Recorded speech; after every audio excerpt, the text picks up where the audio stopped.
కానీ రైతులకు ఇవ్వాల్సిన ఇన్పుట్ సబ్సిడీలు మాత్రం రైతులకు రావు.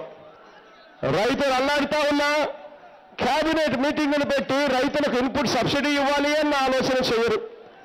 రైతులకు మేలు చేయాలి అన్న ఆలోచనలు ఈ దిక్కుమాలిన ప్రభుత్వం ఎప్పుడూ చేయదు.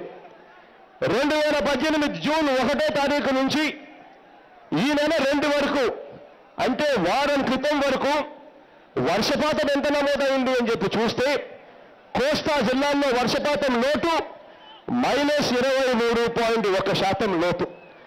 రాయలసీమ జిల్లాల్లో అయితే వర్షపాతం లోటు -50.3% లోటుతో ఇవాళ వర్షపాతం నమోదవుతా ఉంది. ఇంత దారుణంగా రైతన్నల పరిస్థితులు ఉంటే ఈ పెద్ద మనిషి చంద్రబాబు నాయుడు గారు ఏం చేస్తా ఉన్నారో తెలుసా? జాతీయ రాజకీయాలంటూ కొత్త డ్రామాలు మొదలుపెట్టాడు ఈ పెద్ద మనిషి చంద్రబాబు నాయుడు గారు. ఇదే పెద్ద మనిషి చంద్రబాబు నాయుడు గారు ఓ రోజు బెంగళూరు వెళ్తానంటాడు, కుమారస్వామితో కాఫీ తాగుతాడు. కానీ పక్కనే అనంతపురం ఉంటుంది. ఆ అనంతపురంలో వెళ్ళి కరువు బారిన పడిన రైతులకు తోడుగా ఉండాలి అన్న ఆలోచన మాత్రం చంద్రబాబు నాయుడు గారికి రాదు. మరుసటి రోజు ఇదే చంద్రబాబు నాయుడు గారు మళ్ళీ విమానం ఎక్కుతాడు, జాతీయ రాజకీయాలంటూ చెన్నై వెళ్తాడు. చెన్నై వెళ్ళి ఏం చేస్తాడు? స్టాలిన్తో కలిసి ఇడ్లీ సాంబార్ తింటాడు ఈ పెద్ద మనిషి.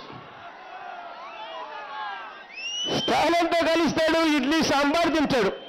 కానీ ఆ చెన్నై పక్కనే తన సొంత జిల్లా చిత్తూరు ఉంది. ఆ చిత్తూరులో రైతులు అల్లాడుతూ ఉన్నారు అన్న ధ్యాస ఏమాత్రం కూడా చంద్రబాబు నాయుడు గారికి పట్టదు. అందరితో ఆగడు. విమానం ఎలాగూ ప్రభుత్వమే కదా ఖర్చులు భరించేది.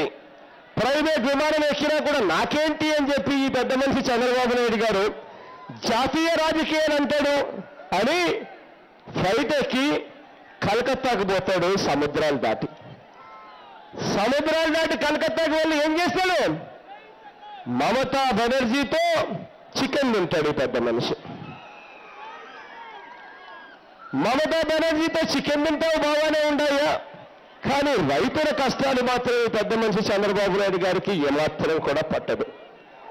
ఈయన గారు వచ్చాక, ఇదే పెద్ద మనిషి చంద్రబాబు నాయుడు గారు వచ్చాక పంటల విస్తీర్ణం పరిస్థితి ఒక్కసారి చూస్తే, పంటలు పండిన దిగుబడి పరిస్థితి ఒక్కసారి గమనిస్తే గుండె తరుక్కుపోతుంది.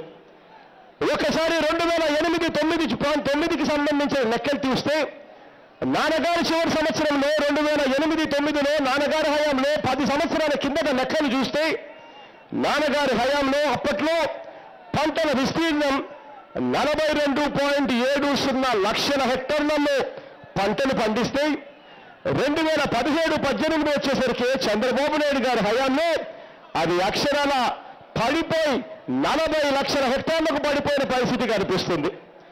దిగుబడి చూస్తే అప్పట్లో నాన్నగారి హయాంలో 2008-9 అంటే 10 సంవత్సరాల కిందట పంటల దిగుబడి అక్షరాల 166 లక్షల టన్నుల ఆహార ధాన్యాలు పండితే ఈ పెద్ద మనిషి చంద్రబాబు నాయుడు గారి హయాంలో 10 సంవత్సరాల తర్వాత 2017-18 వచ్చేసరికి 157 లక్షల టన్నులకు పడిపోయిన పరిస్థితి కనిపిస్తుంది.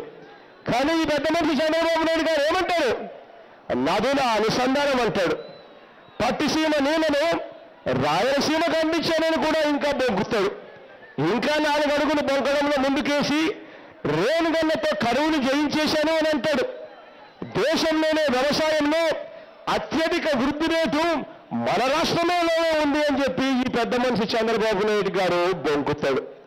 నేను మిమ్మల్ని అడుగుతా ఉన్నా, ఇంతటి దారుణంగా అబద్ధాలు చెప్పే వ్యక్తుల్ని చూసినప్పుడు రాష్ట్ర ప్రజలు రైతన్నులందరూ కూడా అందుకే చంద్రబాబు నాయుడు గారిని అంటారు, ఏమంటారు?